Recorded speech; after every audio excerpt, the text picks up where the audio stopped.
রব্বুল আলামিন বলেন, আমি আকাশ জমিন ভূমণ্ডল না ভূমণ্ডল, সাত আকাশ সাত জমিন পাহাড় পর্বত নদী নালা খাল বিল সবকিছু সৃষ্টি করার পরে মানব জাতি সৃষ্টি করতে চাইলাম।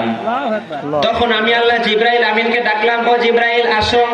ফাবাতাল্লাহু তাআলা জিবরাইলা ইলাল আরদি লিয়াতিহি বিতিনিম মিনহা। রব্বুল আলামিন জিবরিল আমিনকে ডাকলেন, ডেকে বললেন, ও জিবরাইল আসো, তুমি যাও জমিন থেকে এক মুষ্টি মাটি নিয়ে আসো। জিবরাইল আমিন আল্লাহর আদেশ পাওয়া মাত্র জমিনের কাছে গেলেন, গিয়ে বললেন, ও জমিন, তোমার থেকে আমাকে এক মুষ্টি মাটি দাও। কয় মুষ্টি মাটি? জমিন বলল, ফাকালাতিল আরদু আউযু বিল্লাহি মিনকা। ও জিবরাইল ফেরেশতা, আমি তোমার থেকে আল্লাহর কাছে পানা চাই, আমি মাটি দেব না। ফারাজা ওয়ালাম ইয়াখুয। জিবরাইল আমিন খালি হাতে ফিরে আসলেন, এসে বললেন, আল্লাহ, জমিন তার মাটি আমাকে দিচ্ছে না। রব্বুল আলামিন বললেন, ও মিকাইল, তুমি আসো, তুমি যাও জমিন থেকে মাটি নিয়ে আসো। এবার মিকাইল আলাইহিস সালাম গেলেন জমিন থেকে মাটি আনার জন্য। মিকাইল আলাইহিস সালাম জমিনকে বললেন, জমিন, আমাকে আল্লাহ পাঠাইছে, মাটি দাও। জমিন বললে, ইন্নী আউযু বিল্লাহি মিনকা। ও মিকাইল, আমি তোমার থেকে আল্লাহর কাছে পানা চাই।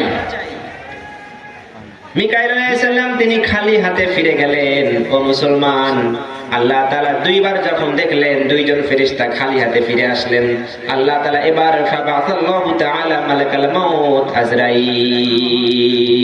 আল্লাহু আকবার। আল্লাহ তাআলা আজরাইল আলাইহিস সালামকে ডাকলেন, বলেন, ও আজরাইল, জিবরাইল গিয়েছে খালি হাতে আসছে, মিকাইল গিয়েছে খালি হাতে আসছে, এবার তুমি যাও জমিন থেকে এক মুষ্টি মাটি আনো। আজরাইল আলাইহিস সালাম জমিনকে গিয়ে বললেন, জমিন রে, তোমার থেকে এক মুষ্টি মাটি নেওয়ার জন্য আসছি, মাটি দাও। জমিন বলে, ইন্নী আউযু বিল্লাহি মিনকা, আমি তোমার থেকে আমার রবের কাছে পানা চাই, মাটি দেব না। আজরাইল আলাইহিস সালাম বললেন, ইন্নী আউযু বিল্লাহি আন আরজিআ, আমি খালি হাতে ফিরে যাওয়া থেকে আল্লাহর কাছে পানা চাই। এই কথা বলে তিনি রাগান্বিত হয়ে ভয়ঙ্কর হয়ে জমিনের বুকে জোরে একটা থাবা দিয়ে এক মুষ্টি মাটি নিলেন। মুসলমান, মাটি কোথাকার মাটি ছিল?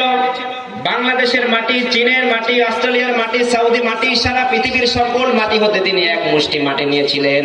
কোন মাটির রং ছিল লাল, কোন মাটি ছিল কালো, কোন মাটি ছিল শ্যামা, কোন মাটি ছিল নরম, কোন মাটি ছিল শক্ত। মাটির মধ্যে ডিফারেন্স, ভেদাভেদ হওয়ার কারণে মানুষের মধ্যে কেউ লাল, কেউ সাদা, কেউ কালো, কেউ শ্যামা বর্ণের, আবার কেউ দেখবেন নরম সহজ সরল, আবার কেউ দেখবেন চালাক, কারণ তার মাটি ছিল শক্ত। এই জন্য লোকটাও শক্ত, চোখে পানি আসে না, আছে না নাই?